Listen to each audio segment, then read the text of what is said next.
قبض روح موت کے وقت انسان کی جان لینا ہے۔ اس کام کو اسرائیل اور ان کے نمائندے اللہ تعالیٰ کے حکم سے انجام دیتے ہیں۔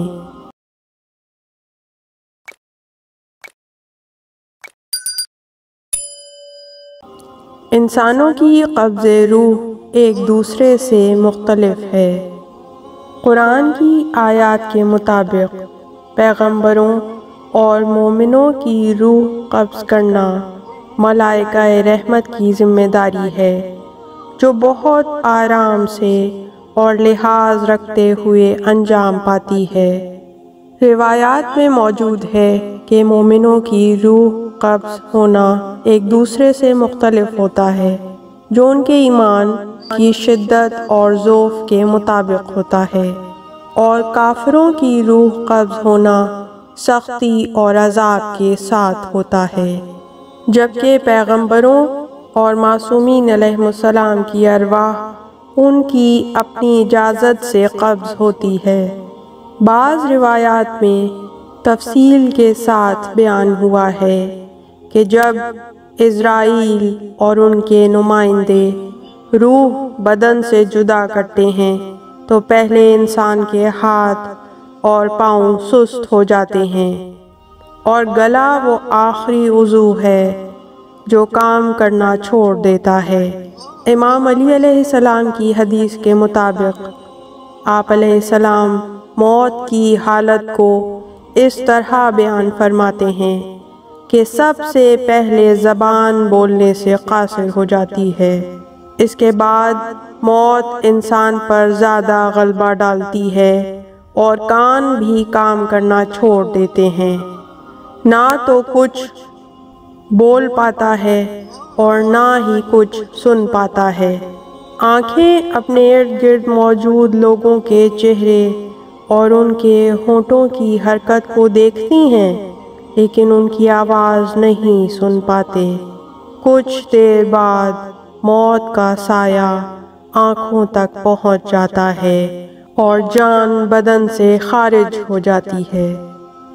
کچھ مومنین بھی موت کے وقت اس کی سختی اور خوف کو محسوس کرتے ہیں، لیکن ایک طرف تو یہ خوف اور سختی کو محسوس کرنا مومنین کے گناہوں کا کفارہ قرار پاتا ہے، تو دوسری طرف پھر بھی مومنین کی سختی اور خوف کافروں کے مقابلے میں بہت ہلکا اور آسان ہوتا ہے۔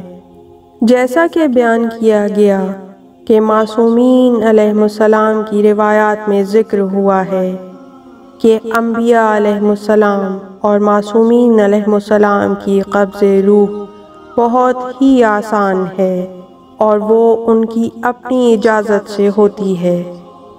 تاریخی مآخذ میں اس بارے میں اس طرح بیان ہوا ہے کہ پیغمبر اکرم صلی اللہ علیہ وآلہ وسلم کے انتقال کے وقت اسرائیل آپ کے دروازے پر آئے اور گھر میں داخل ہونے اور قبض روح کے لیے اجازت طلب کی۔ اس واقعے میں اسرائیل حضرت فاطمۃ الزہرا سلام اللہ علیہا سے ہم کلام ہوئے۔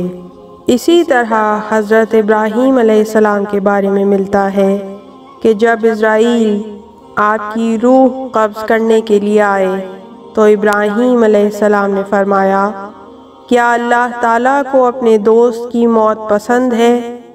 اسرائیل واپس گئے اور اللہ تعالیٰ کی طرف سے پیغام لائے کہ کیا ابراہیم اپنے دوست کی ملاقات سے ناخوش ہے؟ ابراہیم علیہ السلام نے یہ سنتے ہی اپنی جان کو تسلیم کر دیا۔ دیگر روایات کے مطابق اسرائیل نے حضرت سلیمان علیہ السلام کی روح ایسی حالت میں قبض کی جب وہ اپنے محل میں عصا پر تکیہ لگائے کھڑے تھے۔ اسی طرح حضرت موسیٰ علیہ السلام اور حضرت نوح علیہ السلام کے بارے میں بھی بیان ہوا ہے کہ ان سے بھی اسرائیل نے اجازت طلب کی تھی۔ سورہ نحل میں بیان ہوا ہے کہ مومنین کی روح کو رحمت کے فرشتے نکالتے ہیں اور جان نکالتے وقت ان کے ساتھ بہت نرمی سے پیش آتے ہیں اور انہیں جنت کی خوشخبری سناتے ہیں۔ پیغمبر اکرم صلی اللہ علیہ وآلہ وسلم کی روایت میں ذکر ہوا ہے کہ مومن کی موت کے وقت نورانی فرشتے جنت کا لباس پہنے اس کے اطراف میں بیٹھ جاتے ہیں۔ اس کے بعد ملک الموت اسے کہتا ہے، اے پاک جان، اپنے پروردگار کی طرف واپس چل۔ اس کے بعد جس طرح مشک سے پانی باہر آتا ہے اسی طرح اس کی روح قبض کر دیتے ہیں۔ اسی طرح معصومین علیہ السلام کی دیگر روایات کے مطابق مومنین موت اور ملک الموت کو دیکھتے وقت بہت گھبرا جاتے ہیں، لیکن اس کے بعد پیغمبر اکرم صلی اللہ علیہ وآلہ وسلم اور اہل بیت علیہ السلام ان کے سرہانے حاضر ہو جاتے ہیں، جس سے ان کو سکون ملتا ہے۔ اسلامی ماخذ کے مطابق کافروں کی قبض روح بھی آپس میں مختلف ہے، لیکن سب ماخذ کافروں کی قبض روح کے دردناک ہونے کے بارے میں خبر دیتے ہیں۔ اب یہ دردناکی اور تکلیف مختلف نوعیت کی ہوتی ہے۔ قرآنی آیات کے مطابق ان کی جان سختی اور عذاب سے نکلتی ہے اور موت کے فرشتے ان کی روح قبض کرتے وقت ان کے آگے پیچھے احاطہ ڈال دیتے ہیں اور انہیں کوڑے مارتے ہیں۔ پیغمبر اکرم صلی اللہ علیہ وآلہ وسلم کی روایت میں بیان ہوا ہے کہ کافر کی موت کے وقت سیاہ چہروں والے فرشتے غصے کی حالت میں اس کے اطراف بیٹھ جاتے ہیں۔ اس کے بعد ملک الموت اس کے پاس حاضر ہوتا ہے اور اس کی روح کو ایسے قبض کرتا ہے جیسے کہ کنگھی خس و خاشاک کو گیلی اون سے جدا کرتی ہے۔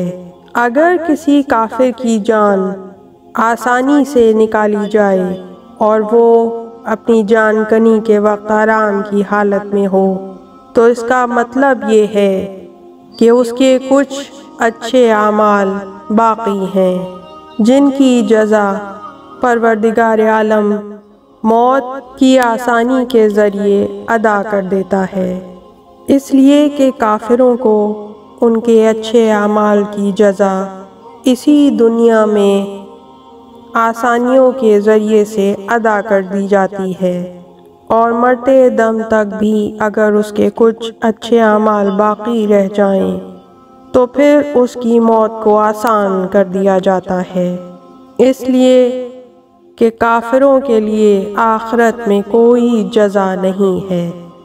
روح قبض کرنا ایک ایسا امر ہے کہ جو اللہ تعالیٰ کے حکم سے انجام دیا جاتا ہے اور جسے اللہ کے حکم سے ملک الموت اور ان کے نمائندے انجام دیتے ہیں۔ بعض ماخذ میں اسرائیل کے بہت سے نمائندے اور دوست ذکر ہوئے ہیں اور موت کے فرشتوں کے ایک گروہ سے نسبت دیتے ہیں۔ وہ نازعات، سابحات، ناشطات اور سابقات ہیں کہ جن میں سے ہر ایک خاص مخلوق کی روح قبض کرتا ہے۔ مثال کے طور پر نازعات کا کام یہ ہے کہ وہ کافروں کی روح کو شدت اور عذاب سے لے، اور ناشطات کا کام ہے کہ وہ عام مومنوں کی روح کو رحمت اور نرمی سے قبض کرے۔ روایات معصومین علیہ السلام میں ایسے طریقے بتائے گئے ہیں کہ جب جان کنی کا وقت، احتضار کا وقت قریب ہو اور مومن کی جان آسانی سے نہ نکل رہی ہو تو اسے اس جگہ پر منتقل کیا جائے جہاں وہ نماز پڑھتا تھا۔ دیگر روایات میں سورہ صافات اور سورہ یاسین کے پڑھنے کی بھی تاکید کی گئی ہے۔ پروردگار عالم وقت احتضار اور جان کنی کا وقت ہمارے لیے آسان قرار دے۔ ہمیں معصومین علیہ السلام کا دیدار نصیب ہو۔ ہم جب اس جہان سے اس جہان میں منتقل ہوں تو اس قدر راحت، آسانی اور شادمانی کے ساتھ منتقل ہوں کہ جو راحت و آسانی خاص مومنین کا خاصہ ہے۔ پروردگار ہمارے قبر کے، برزخ کے اور محشر کے مراحل کو بھی آسان کر دینا۔ پروردگار ہمیں قبر میں، برزخ میں اور محشر میں معصومین علیہ السلام کی معیت، ہمراہی اور نصرت عطا فرمانا۔ اللہم صلی علی محمد وآل محمد۔ اللہم عجل لولیک الفرج۔ پروردگار قائم آل محمد کو اذن ظہور عطا فرما۔ اس طرح کی مزید تحقیقی، علمی اور تاریخی ویڈیوز دیکھنے کے لیے چینل کو سبسکرائب کیجیے اور بیل آئیکن پہ کلک کیجیے۔ ویڈیو کو لائک کریں اور کامنٹس کے ذریعے بتائیے کہ آپ کو ویڈیو کیسی لگی۔